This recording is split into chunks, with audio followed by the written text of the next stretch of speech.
માફીનામા બાદ પત્રકારનો વીડિયો ઉતારવાની કાર્યવાહી શરૂ વડોદરા શહેરમાં પત્રકાર સાયરાબાનુ મેમણ દ્વારા જાહેર કરાયેલા માફીનામા બાદ હવે સંબંધિત વીડિયો ઉતારવાની કાર્યવાહી હાથ ધરવામાં આવી રહી છે। પત્રકાર વર્તુળમાં થયેલી ચર્ચાઓ અને સંસ્થાની સૂચનાઓને ધ્યાનમાં રાખીને આ નિર્ણય લેવામાં આવ્યો હોવાનું જાણવા મળે છે।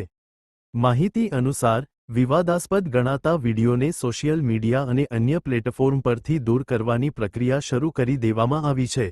પત્રકાર સંગઠન અને સંકળાયેલા સભ્યો દ્વારા આ મુદ્દે સંયમપૂર્વક કાર્યવાહી કરવામાં આવી રહી છે, જેથી પત્રકારત્વની છબી જળવાઈ રહે।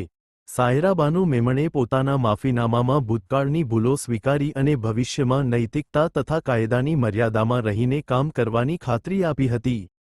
આ પગલાંને તે જ દિશામાં એક આગળનું પગલું માનવામાં આવી રહ્યું છે।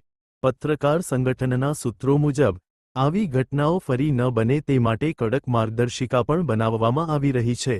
સમગ્ર મામલે હાલ પત્રકાર વર્તુળમાં ચર્ચા ચાલી રહી છે અને આગામી સમયમાં વધુ નિર્ણયો લેવાઈ શકે છે।